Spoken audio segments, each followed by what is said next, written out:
Welcome to the annual time or video when I have a look at the year that was and the year that will be. And no video is right without the magic Santa hat, because we're going to be looking at international, state and local issues in commercial property and have a look at what was and work out how to take advantages of what will be. So firstly, we look at international. So internationally, it was really the year of Trump's tariffs. Whoa, didn't they make the world shake and rattle and roll and whoa, we're all going on. At the end of the day, it was, typical Donald Trump. There's a lot happening about nothing.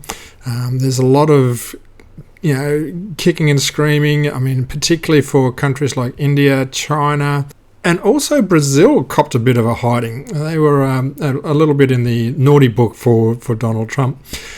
How did Australia go? Look, at the end of the day, we probably did okay because some of the countries that couldn't export to China started to manufacture or export into Australia, and we've got better products. And they also, who used to get imports from America, were no longer importing, so they picked up Australia instead. So, he tried to make Australia great. I think the jury is out. Actually, interesting, the jury. They actually worked out that what he did was illegal by his own constitution, but that's nothing new for Donald Trump. So there's plenty of amusement going on over there. And into what will happen, a lot of the countries now have got individual trade agreements. And I have to admit, you can understand where Donald came from. It wasn't a fair playing field. A lot of people were taking advantage of America and hitting America with tariffs that weren't actually reciprocated. So now the pendulum swung way over there, but it's sort of come back a little bit in there. Like I said, unless you're China, Brazil or India, those three have really got some big territory to make up. We also had, last time we spoke, 12 months ago, we had the two wars in Gaza and in the Ukraine. Both of them are almost at the peacekeeping stage. Gaza is pretty much at that point of view. Having a look at the effects and the costs, and not just financially, but the actual effects. It's reported that 14,000 people have died in the Ukraine war, and I'd say that would be an underestimate because, dear old Mr. Putin thinks that no Russians have died in this military exercise. He's not even classing it as an invasion and a war. But there's a lot of people who have lost a lot of family members. Wars is an atrocious thing, especially when it's over stupid things like, fear of where NATO was going to be expanding onto. So, in regards to Gaza, it was even more dramatic. Once again, you wouldn't trust all the figures that come through. But they're looking at 70,000, deaths in that war between and through the Gaza Strip. A lot of politics in both those wars. I think it's at the stage where all the countries that are benefiting from it, it depends on which side of the fence you're on. Korea and China are manufacturing a lot of arms that are being bought by Russia. Europe and America are manufacturing a lot of arms which are being used by Israel and the Ukraine. So as long as there's plenty of money to be made, there's not a real strong push to stop them. But hopefully, it will subside and go back. I don't know how that Ukraine will go. It looks like Ukraine will actually have to give up some of its country in order to stop the war. But who knows? A few more drone attacks into Moscow, as they did, does make the nations have another think about maybe we might be more inclined to make a peace agreement. So what's happening in regards to the economy overseas? Well, let's look at continents. So Europe, they're forecasting a growth of 1.1% this year. Europe is sleeping. Let's face it, 1.1 is almost anemic. And the main drivers there is they've got a fair few people looking for work. They don't actually class it as unemployment at this stage, but it's a robust labour market, as they call it. And the inflation rate is going down in Europe as well. So that tends to indicate that things in the commercial side are slowing down. In regards to the United States, look, there was a big change in the United States. They've really come out of the depths of their commercial disaster. When COVID came and a lot of people started working from home, and then COVID finished and people didn't return to home, so a lot of property investors found that they were handing back entire floors, and companies like Brookfield Multiplex were handing back entire buildings to the banks saying it's going to take us a decade to fill this up, we'd rather cut the loss and you guys can claim it back on insurance.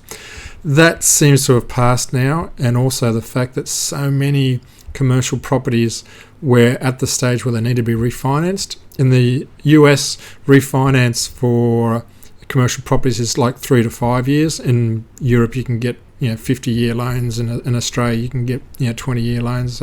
Each region has different times, but there's a lot of people that needed to be refinanced, and when they financed 5 years ago, there was no interest rate. It was like zero, and now they're coming back, they're having to pick up 5% interest rate, and that was hurting them a lot. But they've crawled out of that. Some of the demand has picked back up again as some of the big companies have said, look, the work for me, you will be working in my office. So they start to fill up a bit of space. A lot of developers have moved in and changed office buildings into apartments.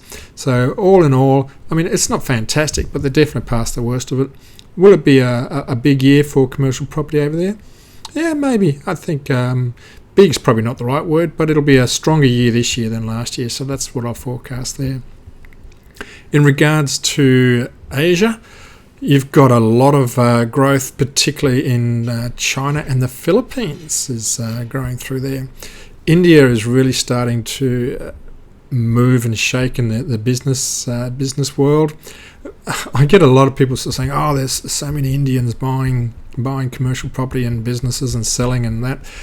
I think you need to recognise that there's a billion Indians. So even if 1% of them were interested in business, that's like 100 million people. So you need to have a look at the size and scale associated with it.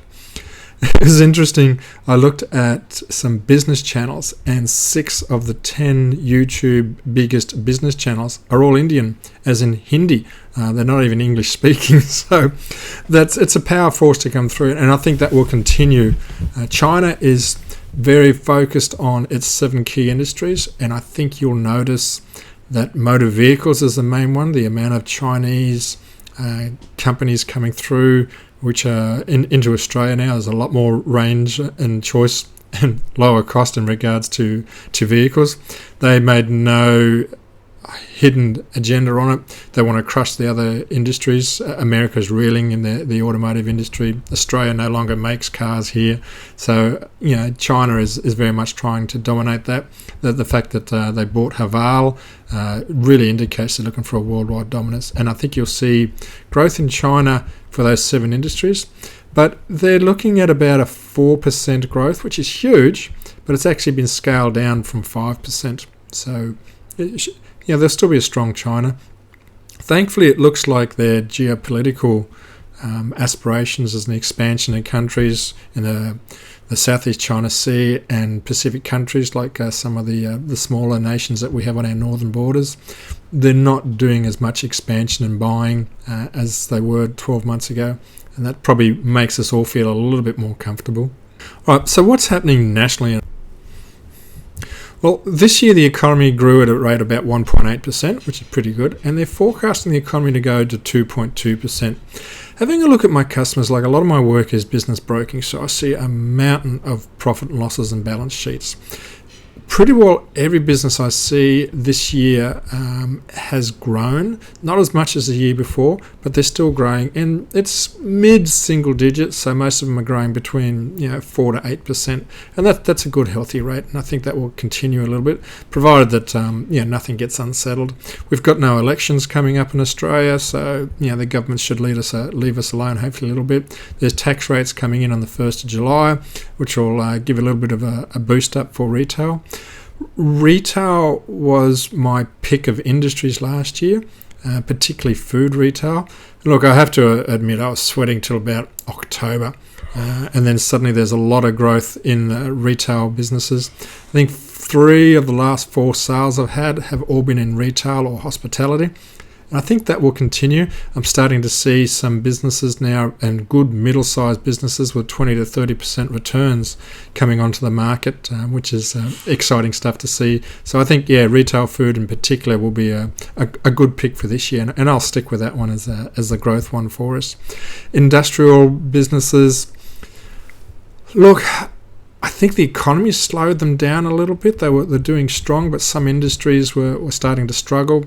Agriculture in particular is taking a bit of a hit, and all the associated industries in that line are slowed down a little bit. So how that'll pan out, I don't know.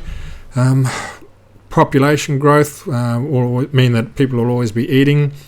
How the big three food chain goes, Coles, Woolworths, Aldi, will have a big effect on agriculture and consumer spending. I'd say it's probably going to be a mixed bag in that space, but retail, I think people are starting to spend a bit more, and they're getting a little bit more comfortable. The one that I like most, that I picked right, I'm always happy to say the things I picked wrong, but the one I picked right was everyone was saying that interest rates were going to rise last year, or as in 2025.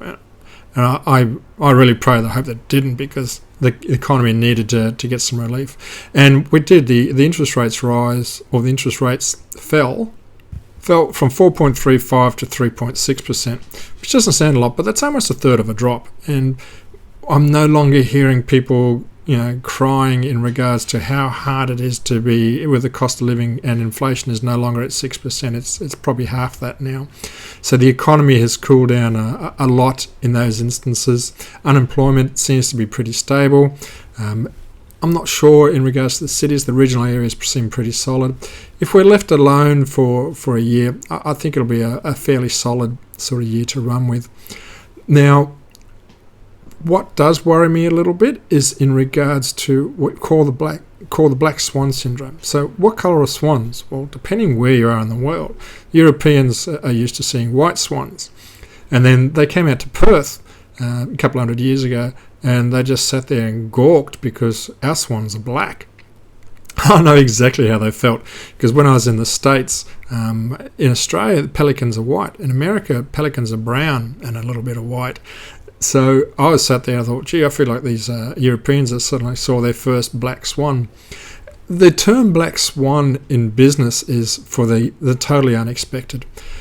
Having a look, it's been quiet for a while. The last big shock that we had, Trump's tariffs a little bit, but the last big shock was COVID, and that was probably 5 years ago now.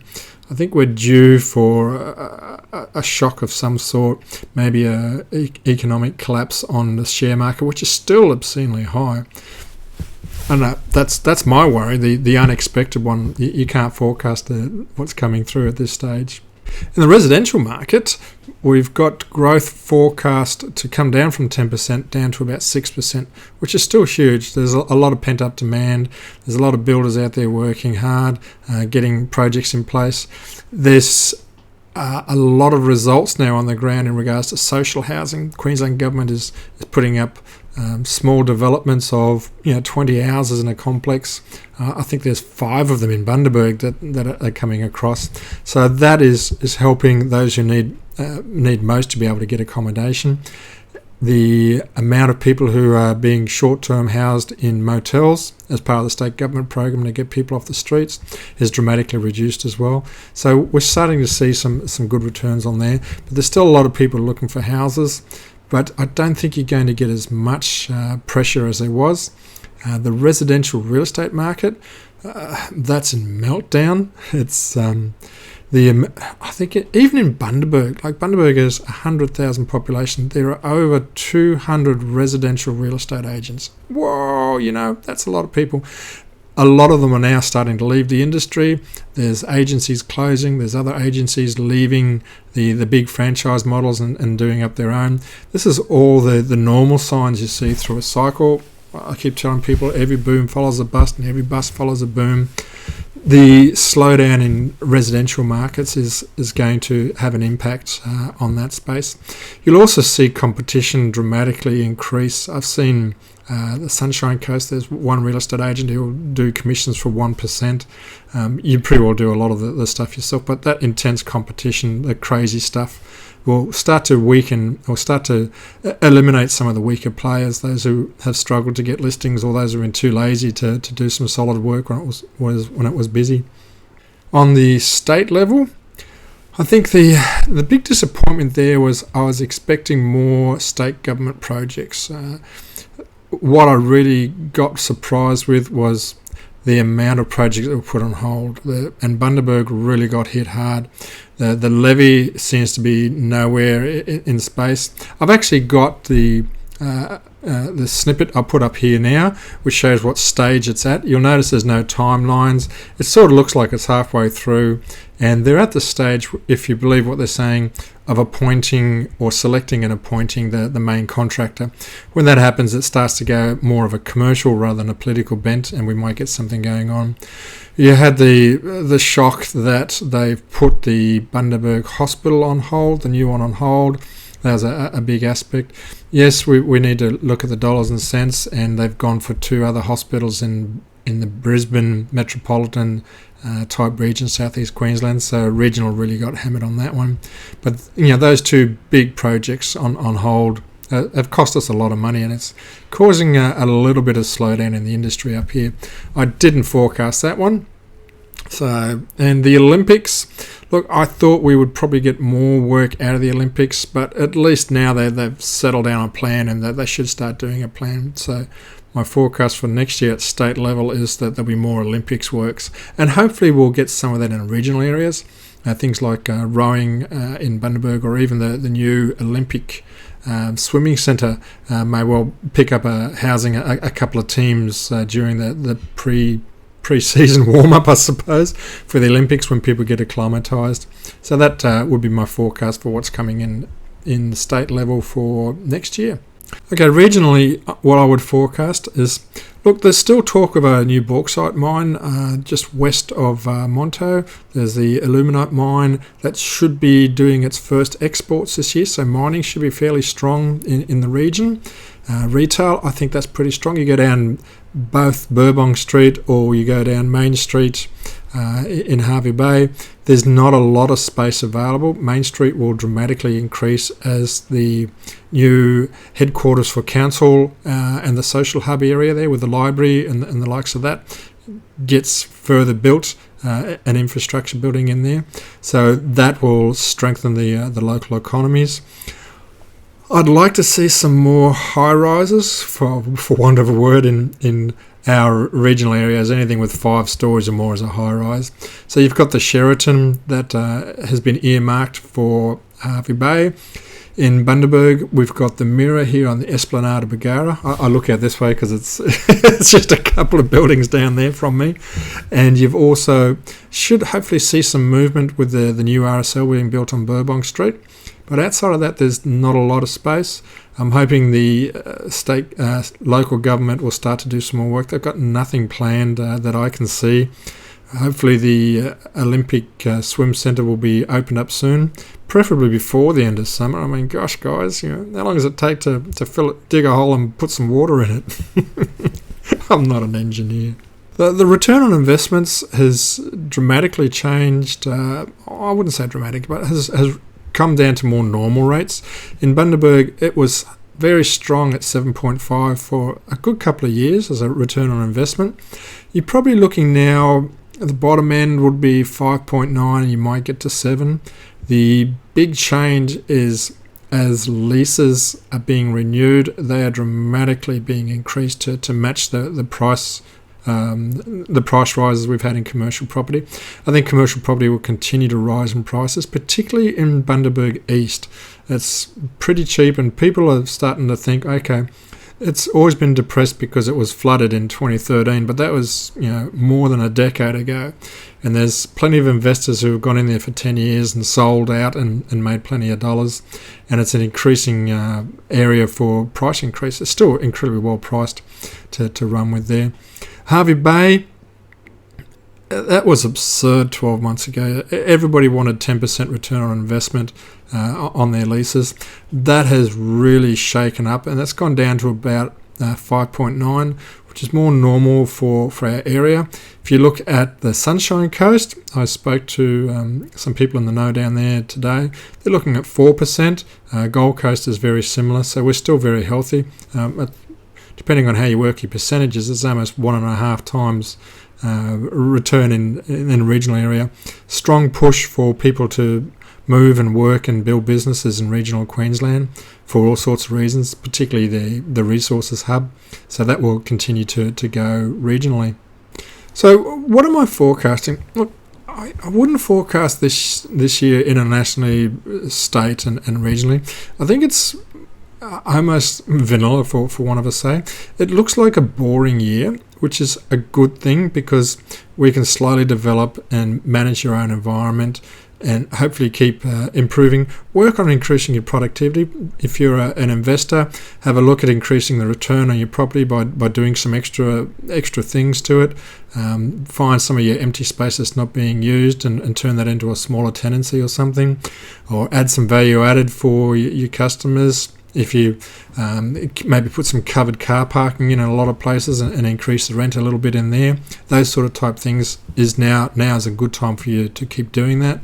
Rents will continue to rise, but the return on investment will moderate as we get that better balance again between price rises and flat rents in the commercial sector, and that's across all industries. Look, industrial, the beauty child of any commercial real estate agent, is just so hard right now. You just can't find properties. Everybody wants a tenanted commercial property, particularly in the shed space.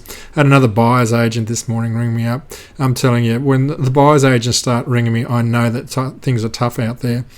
They usually just look on the ads and pick up what they've got. So if they're ringing me, they're not finding anything out there. So I think that is an indication that it's still going to be tough to get stock, both for a real estate agent and a buyer.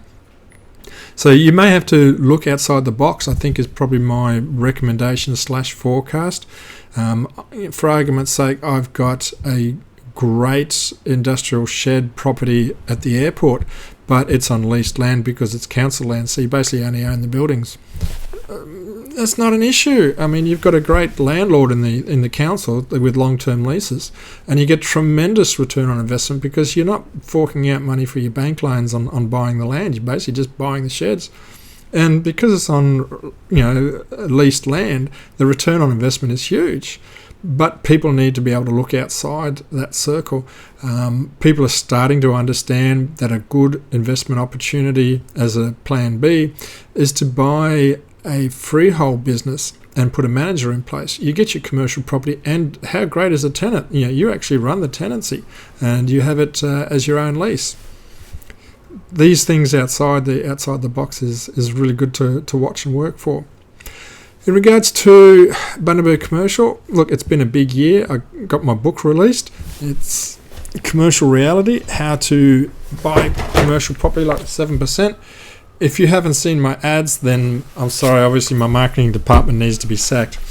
I think what you'll also see this year is I'm doing a little bit more work on hands-on support with people with coaching sessions, and there's the new How to Buy Your First Commercial Property in 70 Days program, which is on the YouTube channel, and there's also mentoring services for those who want to be do-it-yourself investors but want someone else to be doing it for them.